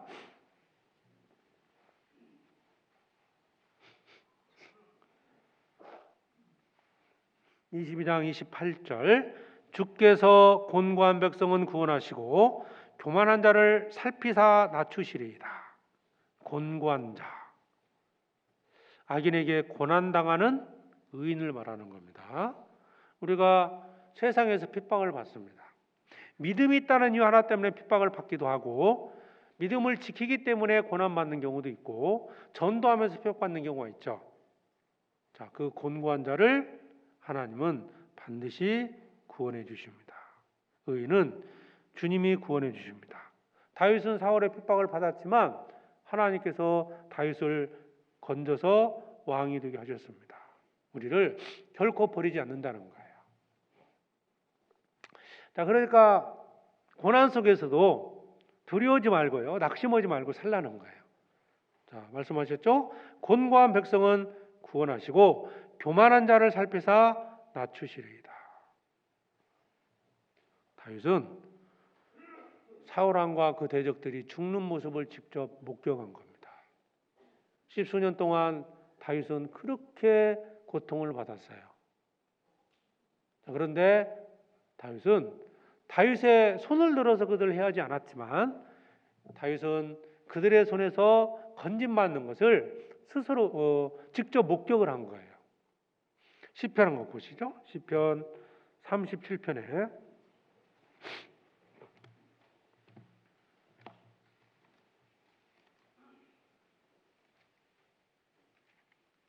12절입니다.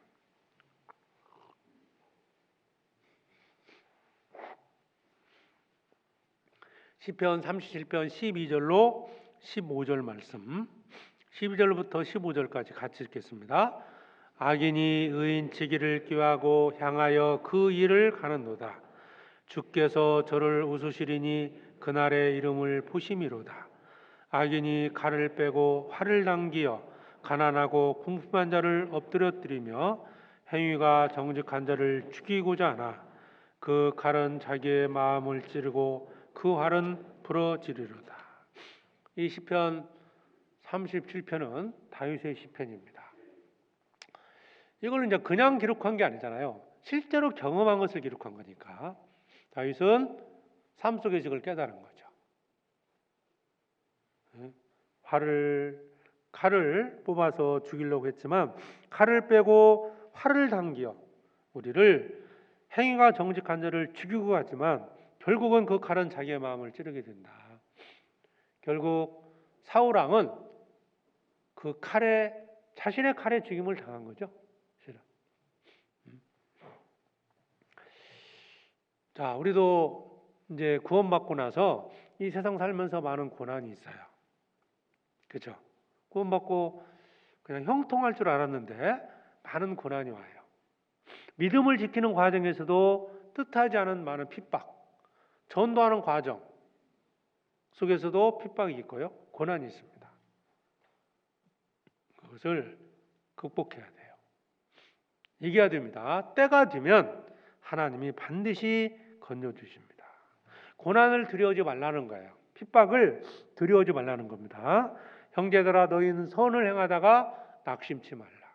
선을 행하다가 낙심하지 마라. 왜 약속이 있지 않습니까? 그러니까 이제 이 부분도 내가 내 신앙생활 속에서 이렇게 깨달아야 돼요. 경험적으로 깨달아야 되거든요. 그러면 어떤 고난이 와도 두려움이 없는 거예요. 자, 열심히 막 고난이 있어도 막 살아가는 분 계시잖아요. 한 번의 경험이 있었던 거예요. 근데 여전히 고난 속에 주저앉아 있다. 핍박 가운데 그냥 주저앉아 있다. 경험이 없는 거예요. 고난 속에서 건져주신 하나님을 경험해보지 못한 겁니다. 핍박 가운데 하나님이 함께 하시고 내게 힘을 주시고 도와주시는 그 하나님을 경험하지 못하면 10년, 20년, 30년 지나도 똑같다는 거예요. 경험해야 됩니다. 경험. 그러려면 현재 처한 환경, 내가 처한 환경에서 그것을 한 번쯤은 극복해야 됩니다. 수요일 날 말씀 들으러 나오기 어려우십니까? 한 번쯤은 극복하십시오. 그러면 힘이 생깁니다. 그러면 피할 길이 생기는 거예요. 구역 모임 한번 나가기 어려우십니까? 극복해 보셔요. 성경 읽고 주무시기가 힘드십니까? 한번 해보시라고요. 내가 하나님 앞에 제물을 드리는 거, 뭐 11주 생활이든 무엇이든지 간에 그게 힘드십니까? 경험해 보셔야 돼요. 내가 주님을 섬겼더니 주님께서 갚아주신다. 갚아주지 않으면 안 하실 겁니까? 그것도 아니잖아요. 이미 우리는 주님께 은혜를 받았거든요. 근데 감사하게도 하나님은 내가 행한 대로 갚아주신다요. 경험해 보셔야 됩니다. 경험하지 않고는 한 발자국도 나갈 수 없습니다.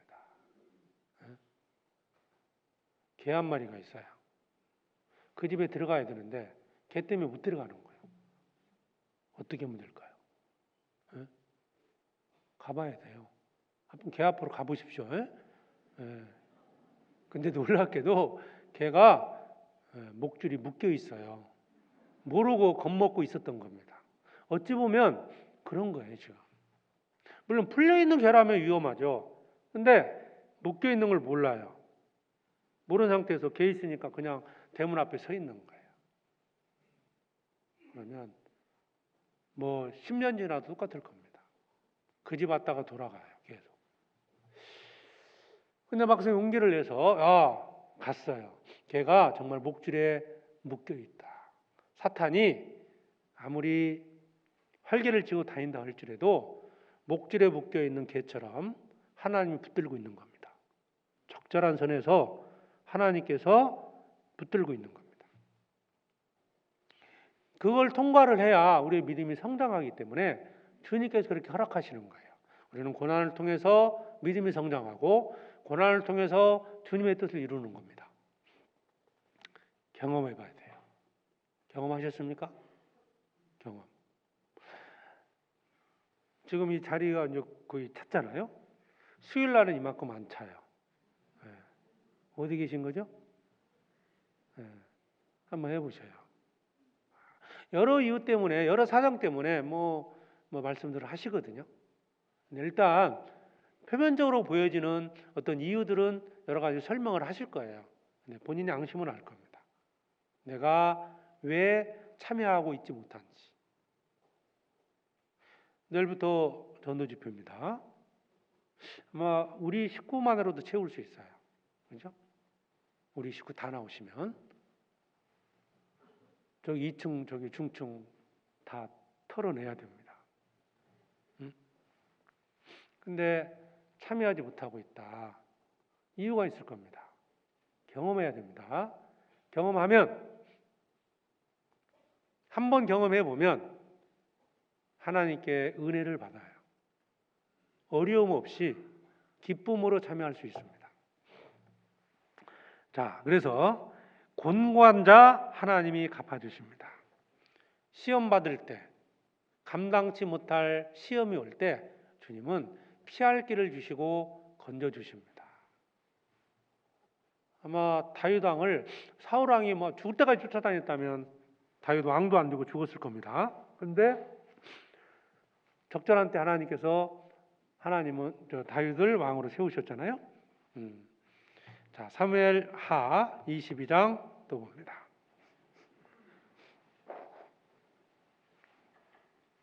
21절에 사무엘하 22장 21절입니다. 여호와께서 내 의를 따라 상 주시며 내 손의 깨끗함을 조차 갚으셨으니 내 의를 따라 상 주신다. 결국 이 한 말씀 속에서 우리가 답을 얻을 수 있습니다. 하나님은 행한 대로 갚아주신다. 우리의 은밀히 행하는 것도 하나님이 갚아주셔요. 자, 마태복음 6장에도 하나님은 우리가 은밀히 행하는 것도 다 보시고 갚아주십니다. 이 세상에서 보응을 받지 못한다 하더라도 천국 가서 하나님이 갚아주십니다. 이번에 이제 볼강 가서 몇몇 분 형제자매들과 이제 그 상담, 생활 이제 신앙적인 상담을 하면서 가장 많이 했던 말씀이 이건 것 같아요. 사실 뭐 사는 모습은 우리나라 이제 전에 뭐 70년대 뭐 어떤 뭐 시골로 들어가면 그래요. 도시는 그래도 뭐 많은 것들이 갖춰져 있지만 시골로 들어가게 되면 뭐 재래식 화장실이 있고 뭐 계례에서 하시는 분 계시고 뭐 수도 시설이 안 돼 있기 때문에 뭐 대부분 아침에 일어나면 물 들어가서 이제 물 가져오는 거. 그러니까 우리 청년 자매들이 아주 단련이 아주 잘 돼 있더라고요. 뭐 힘도 좋고요. 예. 그러니까 좀 생활이 어렵죠. 힘들죠. 제가 물어봤어요. 줄을 살게 되면 여기서 형편이 갑자기 나아지고 부자 될 것 같냐고. 저희는 그랬으면 좋겠대요. 그런 꿈은 버리시라고 그랬어요. 우리도 마찬가지지 않습니까? 우리가 주를 위해서 열심히 산다고 해서 갑자기 세상에 부자 되는 거 아니잖아요. 주님이 갚아주시는 곳은 어디입니까? 천국이지 않습니까? 여러분 어떻게 선택하실래요? 제가 질문을 드려볼 텐데 이 세상에서 정말 부자 돼 살다가 하나님이 상을 주시는데 부자 되는 거하고 그리고 이제 천국에서 가난하게 하여튼 사는 거하고요. 이 세상이 비록 가난하지만 천국 가서 영광 받는 거 어떤 거 선택하실래요? 후자 아닙니까? 내가 설명하고 그 형제님들이 물어봤어요. 어떤 게 낫겠냐고.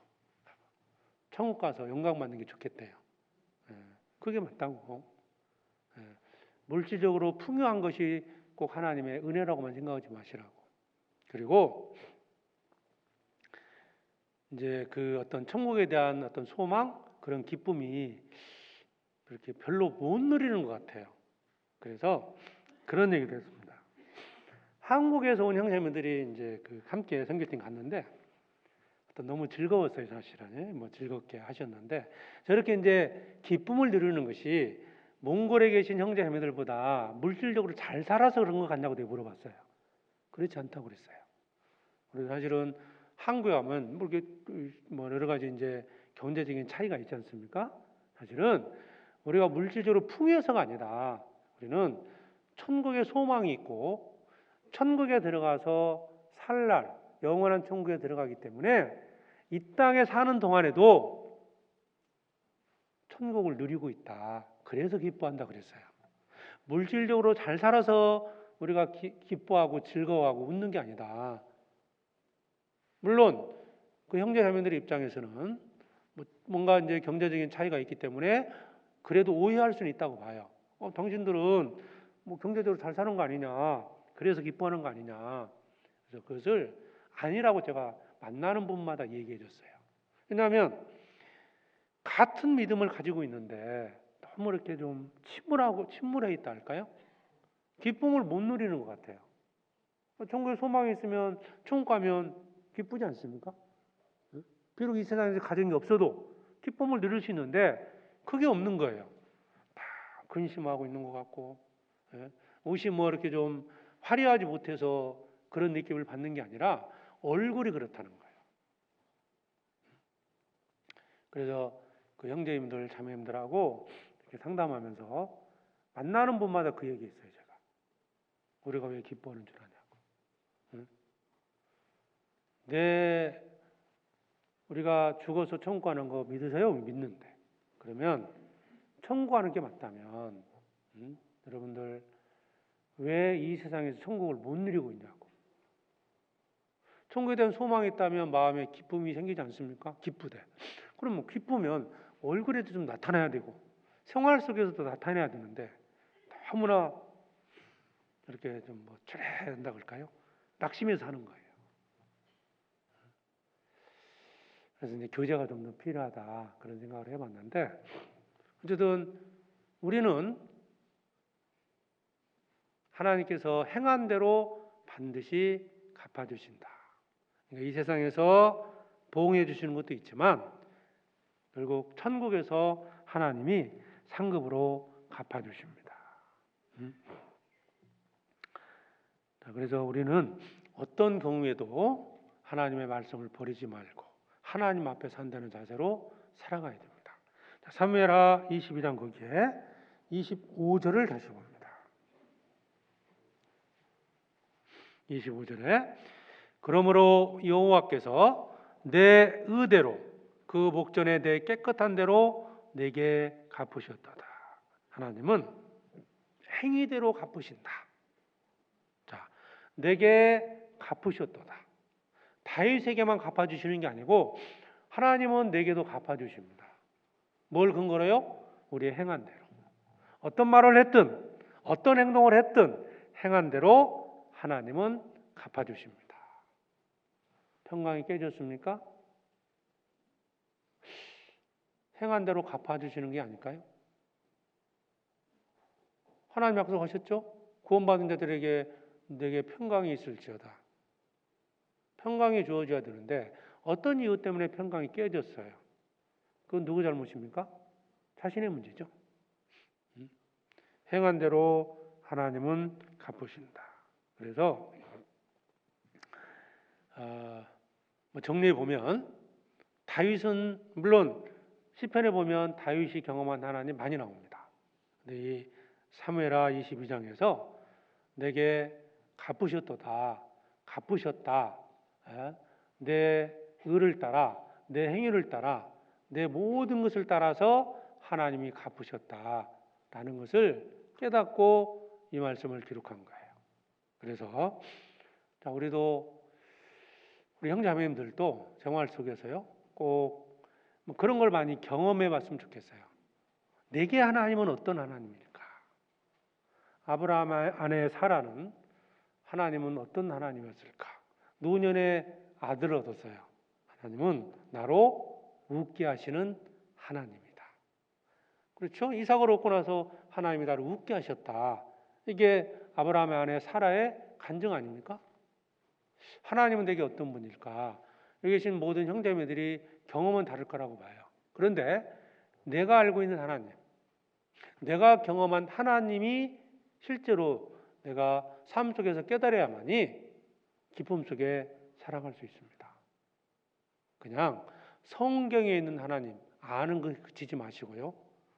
이 말씀을 근거로 해서 내 생활 속에서 하나님을 알아가고 경험해가고 그렇게 되면 어떤 고난이 와도 낭망치 않고 끝까지 선을 베풀 수 있고 용서치 못할 죄를 범하는 사람이 있다 하더라도 자비를 베풀고 용서할 수 있을 겁니다. 그럴 때 내가 하나님 앞에 쓰임받을 수 있고 또 귀하게 쓰임받을 수 있고 또 하나님의 영광을 나타내며 기쁨 속에 살아갈 수 있을 겁니다. 그래서 내게 갚으셨도다. 하나님은 나에게 어떻게 갚으시는 분인지를 꼭 경험해 보기를 바랍니다. 기도하겠습니다. 자비로우신 아버지 하나님 감사합니다. 오늘 주일 아침 말씀 앞으로 저희들 불러주시고 교제케 해주심을 감사드립니다. 오늘 다윗이 경험한 하나님에 대해서 말씀을 중심으로 함께 교훈을 받았습니다. 주님, 다윗이 경험한 것처럼 저희도 하나님을 알고 하나님의 은혜를 경험하기를 원합니다. 하나님께서 행한 대로 갚으신다는 것, 하나님께서는 내 의를 따라 상을 주시고 또 자비를 베푼 자에게는 하나님의 자비를 베푸신다는 것을 교훈해 주셨사오매 우리가 삶 속에서 형제자매를 용서하고 형제자매를 사랑하고 하나님을 더욱 섬기는 우리의 삶이 되기를 원합니다. 주님께서 오시는 그날까지 끝까지 믿음을 지키며 살게 해주시고 몸된 교회 안에서 하나님의 영광을 위해서 살게 해주시옵소서. 내일부터 시작되는 전도집회도 함께 해주셔서 말씀을 듣는 모든 영혼들 말씀을 통해서 구원받게 해주시고 말씀을 전하시는 목사님에게도 지혜와 능력을 더해 주셔서 온전히 하나님 말씀이 증거되도록 도와주시옵소서. 우리를 사랑하시는 예수 그리스도의 이름으로 기도드립니다. 아멘. 찬송하시겠습니다. 찬송가 406장입니다. 찬송가 406장입니다.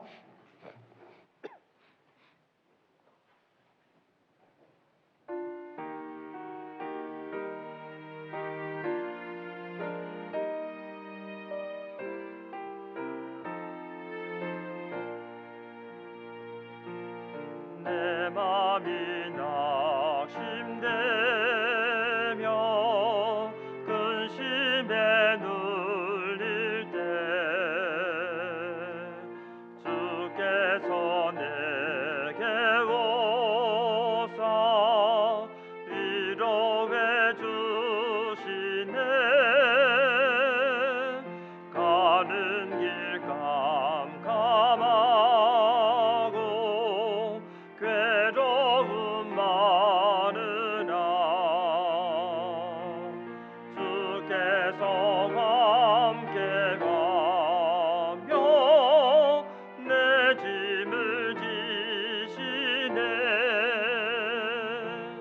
은혜가 내게 족하네. 그 은혜가 족하네. 이 괴로운 세상 나 지날 때 그 은혜가 족하네. 희망이 사라지고 친구 날 버릴 때 주께서 속삭이며 새 희망 주시네. 싸움이 맹렬하여 두려워 떨 때에 승리의 왕이 되신 좋음성 들리네. 은혜가 내게 족하네. 그 은혜가 족하네. 이 괴로운 세상 나 지날 때 그 은혜가 족하네. 번민이 가득 차고 눈물이 흐를 때 주 나의 곁에 오사 용기를 주시네. 환난이 닥쳐와서 슬픔에 잠길 때 주님의 능력이 보 원수를 이기네. 그 은혜가 내게 족하네. 그 은혜가 족하네.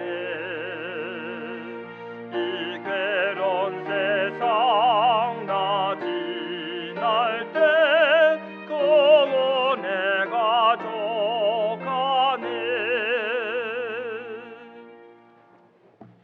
예, 광고 있겠습니다. 예.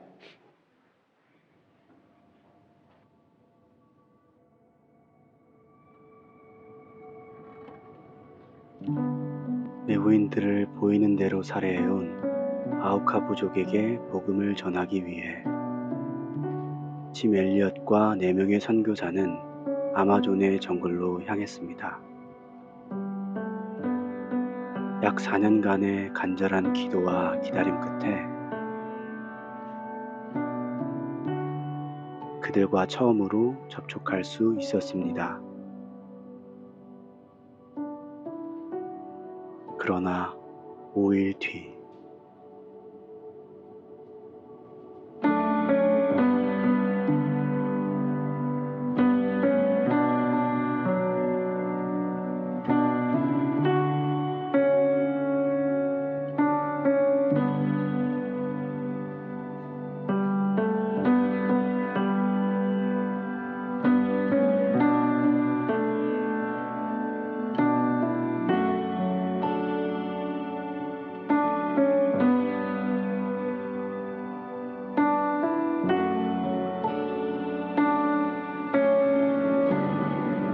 결국 아무것도 전해보지 못했습니다.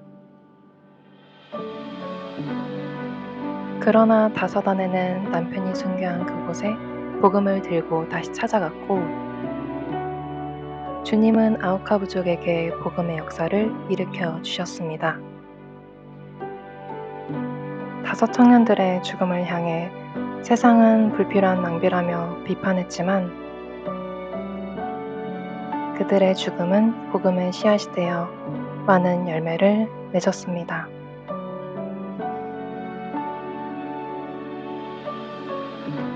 아버지, 주님과 함께 일하다 죽게 하시려거든 기도하오니 어서 보내주소서. 제 생명을 아끼지 않겠습니다.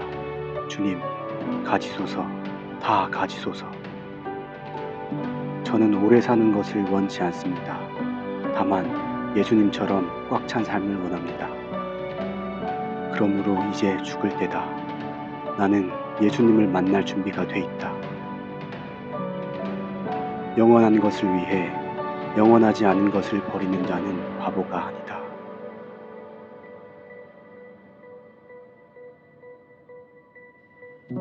한 여자가 매우 값진 향유 곧 순전한 나드 한 옥합을 가지고 와서 그 옥합을 깨뜨리고 예수의 머리에 부으니 어떤 사람들이 분내어 서로 말하되 무슨 의사로 이 향유를 허비하였는가. 예수께서 가라사대 저가 내게 좋은 일을 하였느니라.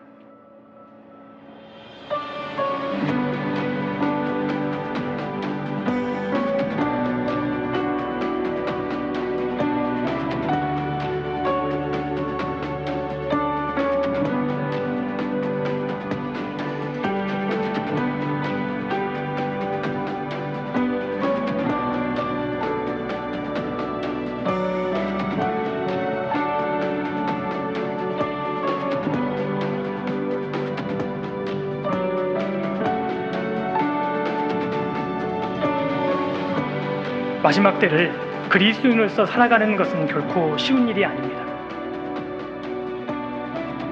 더구나 주님의 몸에 향유를 부어드리는 그 길에는 큰 고난과 역경이 따릅니다. 그런데 이 땅에서 어떤 고난과 핍박을 당한다 할지라도 사실 우리가 고대하는 것은 너가 내게 좋은 일을 하였느니라. 착하고 충성된 종아. 이 말씀을 한마디 해주시면 우리는 만족할 수 있습니다.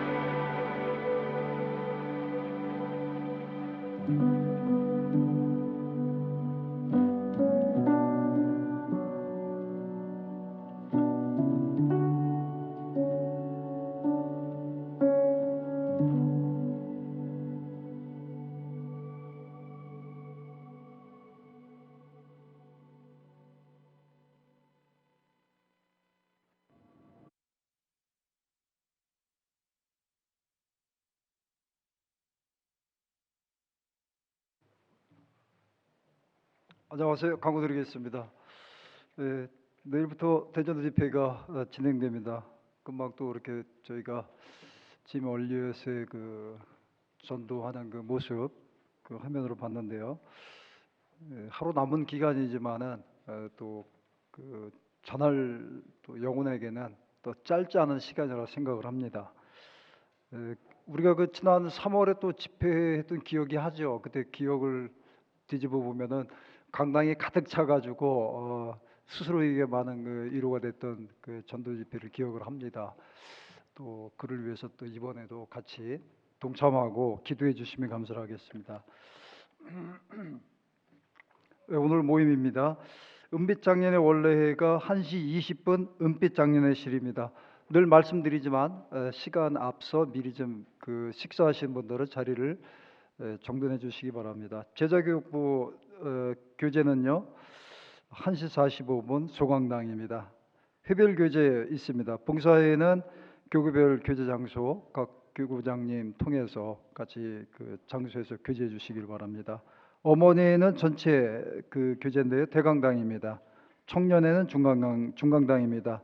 기부금 필요하신 분들 기부금 영수증 사무실서 신청하고 수령해 주시기 바랍니다. 이상입니다.